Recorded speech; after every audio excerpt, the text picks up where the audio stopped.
गुलशन महमूद अंसारी माशाल्लाह गुरु साहब मेरे बचपन के दोस्त ने। ये छोटे ਜਿਹੇ ਹਨ कोई 3 फुट ਕੱਟ ਜਾਂਦਾ मैं उन्हें फड़ के स्टेज ਤੇ ਬਾਹਰ ਆਉਂਦਾ ਤੇ ਮਾਸ਼ਾਅੱਲਾ ਪਿੱਛੇ ਪੜ ਗਏ ਨੇ ਕਿ ਦੁਆਵਾਂ ਨੇ ਯਜ਼ਾਨੀ ਸਾਹਿਬ ਦੀਆਂ अल्लामा हबीब रहमान यज़दानी कामोगे वाले उन्होंने दियाँ दुआवां का नतीजा है माशाअल्लाह। अल्लाह पाक इन्होंने बहुत तरक्की दे। और दूसरी बात यकीन करो कि जो ये बोलते होंगे ने आते कि यज़दानी साहब शहीद होए ही नहीं, यज़दानी साहब जिंदा है। यानी कि कोई तकरीर हम रिकॉर्डिंग कर लो या इन्होंने सुनो कोई फर्क महसूस ही नहीं कर सकता जब तक इन्होंने कोई ज़ियारत ना कर। तो साढ़े दरवेशा की दुआ है और साढ़े गुनाहगारां दी दुआ है। अल्लाह दिन दोना ना चोनी अल्लाह तुहानू कामयाबी यानी कि अपने दीन वास्ते अल्लाह कबूल फरमाए। आमीन। चलो अपना नाम दसिया जी। मेरा नाम अस्सलाम वालेकुम रहमतुल्लाहि व बरकातहू। मेरे मोहतरम भाइयों, एक ऐसी बात है कि जेरी अज तक मेरे दिल में छुपी हुई सी ते अज अपना शहीद मिलत अल्लामा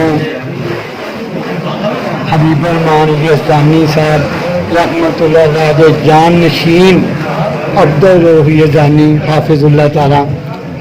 मेरी दुआ है कि अल्लाह पाक मेरी भी जेरी जिंदगी वो इन्हों लाए।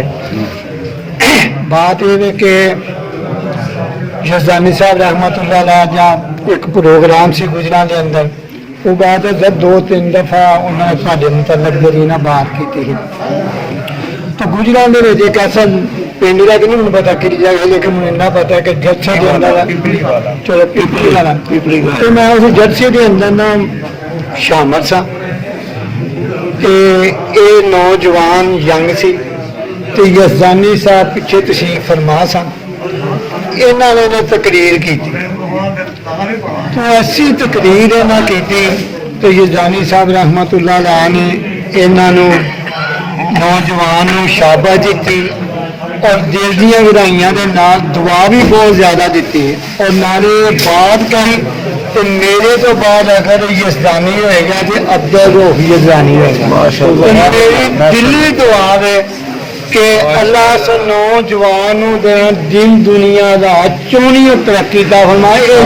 यज़दानी साहब रहमतुल्लाह अलैह की दुआ उन्हें कहा मेरे तो बाद अगर यज़दानी होएगा तो यह बच्चा मेरा अब्दुल रूह यज़दानी जो आज मासूम बच्चा ये होएगा। तो अज इन्होंने प्रोग्राम इन्होंने तकरीर बहुत ज़्यादा जरिए मैं सुनिया, लेकिन जिंदगी के इतफाक दे रहना मुलाकात वो अज हुई है तो मैं बस मिलिया मेरा बड़ा दिल उदास सी। माशाअल्लाह अल्लाह ने इन्होंने ज़ियारत करा दी है। तो फिर बाद जी ना मैं फिर इन्होंने दसी कि मैं क्या तारुफ अज का नहीं कई साल तकरीबन 35 साल 2000 हो चले।